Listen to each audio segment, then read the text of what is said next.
Pretty thing. Great to hear that. Just one of the many, many Ellis McDaniel classics, the hip kiddie from the Windy City, Bo Diddley. Welcome to the show, Bo. Thank you. I must say, it's really good of you to come at such short notice because you've literally stepped off a plane from Denmark, haven't you? Oh, that's right. What have you been doing there? I was all over the place, man. You know, really, the shows were really tremendous, and the people were beautiful, you know, and nothing but good vibes all over, you know. And you're back in England tonight to play at the Lyceum, aren't you? Yes, you know. This is kind of like, it's getting to be a little part of home, you know. I imagine it is, yes. Can you remember how many times you have actually been over here? I've been over here. I think this is my 5th time. Uh-huh. You know, 5th or 6th. Yeah. Anyway, Pretty Thing we just played. You mentioned the harmonica player on there. That was little Walter Jacobs, you know. All right. And it's a funny story behind it. See, I didn't write that tune, really. Willie Dixon wrote that tune. And I can remember Willie Dixon standing over me, you know, whispering the lyrics in my ears before I got, you know. Yet his name doesn't appear on the credit, does it? It's McDaniel. It should be on the credits. Oh, yeah, McDaniel Dixon. Yeah, right. McDaniel and Dixon. I think Willie was nice enough to give me a part of the tune for doing the tune, you know. And but Willie Dixon is the writer of that tune, you know. So Willie was involved with a lot of your sessions, I think. Well, a lot of them. You know, he didn't write all my material, but he was my bass player. The guy that you hear playing bass, Willie did all of the bass work, and Lafayette Leak was the piano player, and Clifton James was the drummer. Right. And also Frank Kirkland at times, you know, because Clifton and Frank used to alternate on me, you know. And I found myself with 2 drummers.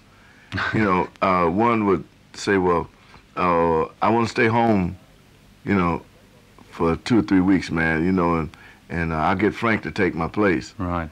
And so I found myself with 2 drummers, you know. Often your records sound like that.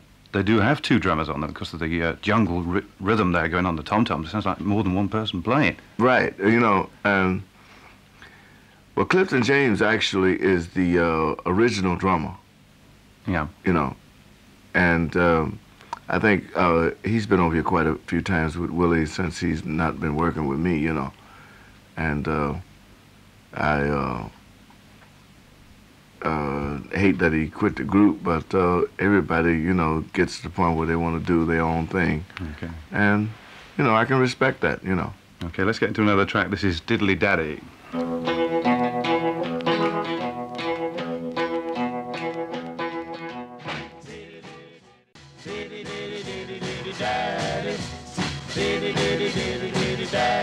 Well, that's probably my personal favourite of Bo Diddley's, Diddley Daddy. We're taking calls on 486-7744 if you just happen to want to ask Bo a question. And Diddley Daddy, any particular memories of that song?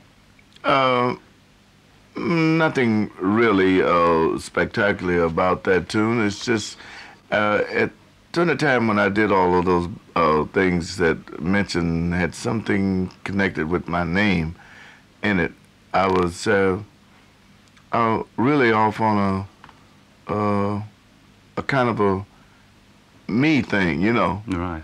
And I was being funny about it, really, is saying, you know, like I can climb straight up the side of a building, you know, and nobody else can do it but me, you know. And, you know, that type of a thing, you know. Sure.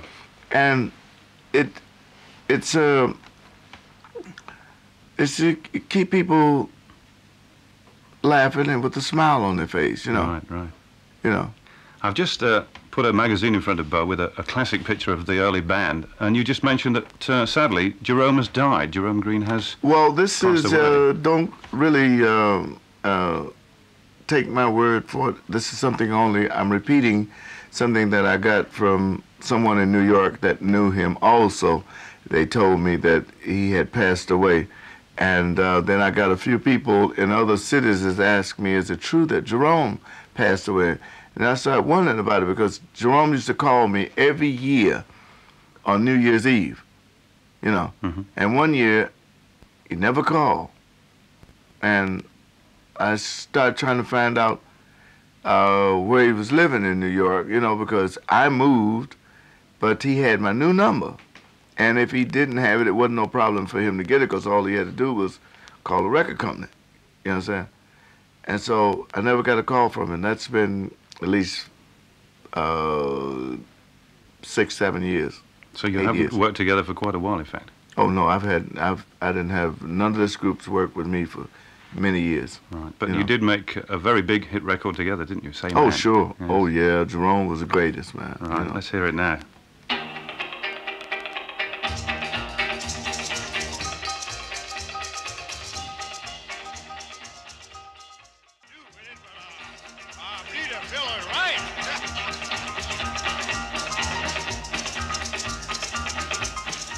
Same Man, Bo Diddley, and we were all laughing at that in here. Still sounds as funny as ever, doesn't it? Oh yes, that thing will forever have that type of humor to it, you know, and it's it's really weird. That the recording of that is a funny story too, you know, behind that. But it's, a lot of the things I did in the Chess Studios were. You were just literally goofing around there. Yeah, we were goofing around, and Phil Chess, Leonard, one of them, pushed the machine and started it because they had put a new tape on, waiting, because we were sitting there waiting, you know, after we had lunch, you know, to finish the session, and they played it back, and it shocked all of us, you know, because we were just goofing on. Of course, they cut out the dirty parts that we were. That's a shame. Ron Malo was a beautiful engineer, and he was the only one that knew really how to capture the Bo Diddley sound. And when we figured this out, we would not go in the studio unless we got a hold of Ron, because we had Ralph Bass and all these other button pushers in there that thought they knew what was happening, and they just didn't have that ear. And there was only one guy that we actually would try to find out who was going to be in the studio when we came in, you know. That was Ron Malo? Yeah. Is he still around Chicago? I don't know, but he was the greatest. Now, talking of Chicago, going back to your youth, you actually started as a violin player, not a guitar player. Yeah. I was one of them, I played that Tchaikovsky stuff, you know. Yeah. You know, that pretty music, you know. That music where you have to be real quiet to hear every note, you know. And that's what I was taught by Professor O.W. Frederick in Chicago. But you actually got to play violin on record on the very flip of that single we just played, Same Man, didn't you? The Clock Strikes 12. Yeah. That was a violin on it. Nobody knew what it was. You know, for a long time, they tried to figure out, what's that? You know, but since that, I don't, you know, I pick up my fiddle every now and then, you know, but I pick it up for maybe 20 minutes or something like that, and I put it down there, you know. It just don't fit in with what I'm doing. What was the inclination, though, to go ahead and record with the violin on that occasion? Do you remember?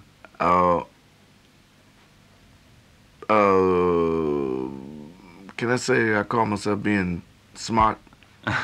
You can. You just did.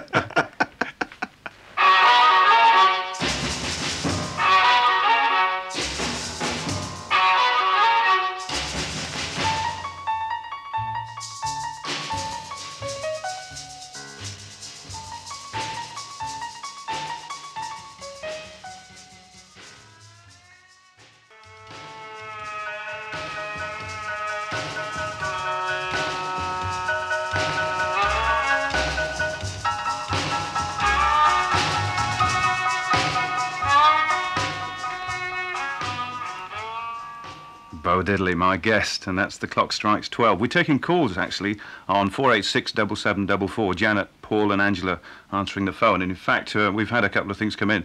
Mike from Southend wants to know what you think of the Stones versions of your early things. I think they were very great. You know, they were very good, you know. And that was their approach to the Bo Diddley thing, you know. And I liked it, you know.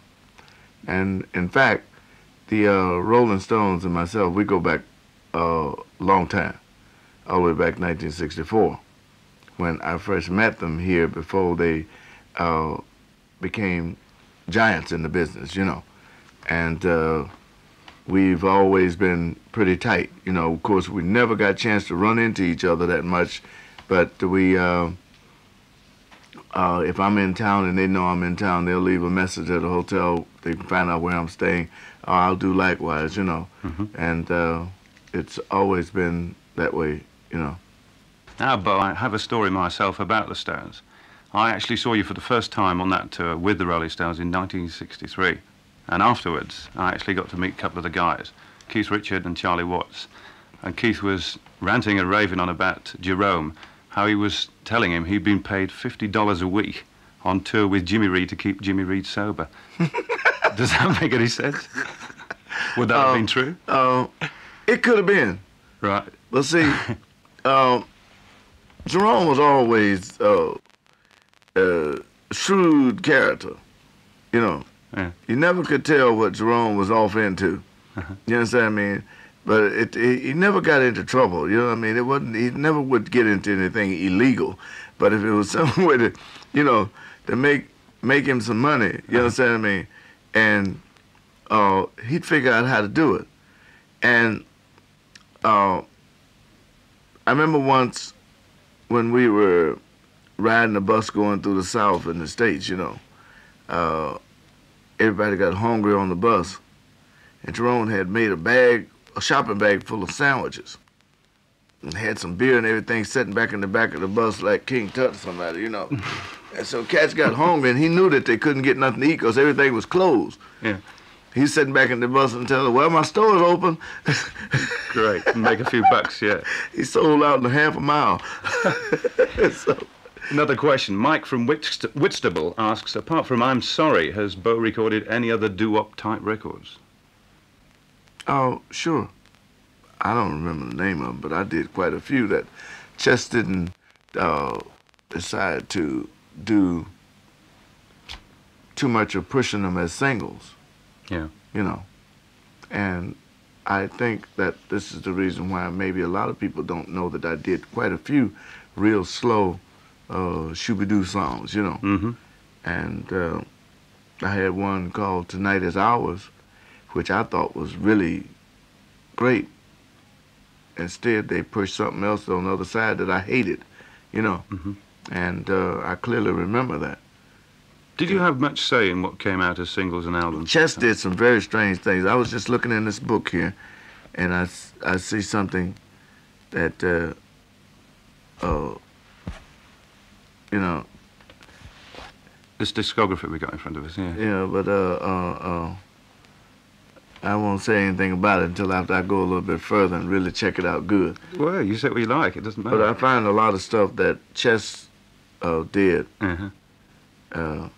concerning Bo Diddley that Bo Diddley knows nothing about. Right. Now, I've got Roadrunner coming up, and that is a very distinctive record of yours. That's right. Very much because of the plectrum thing that you... Right. The jet noise you get. Right. How did you come across devising that one? Well, like I said, I'm always looking for a gimmick. Yeah. You know, and my little gimmicks and things proved out to be something that everybody liked. I didn't know that they were going to be liked. You know, something new to do.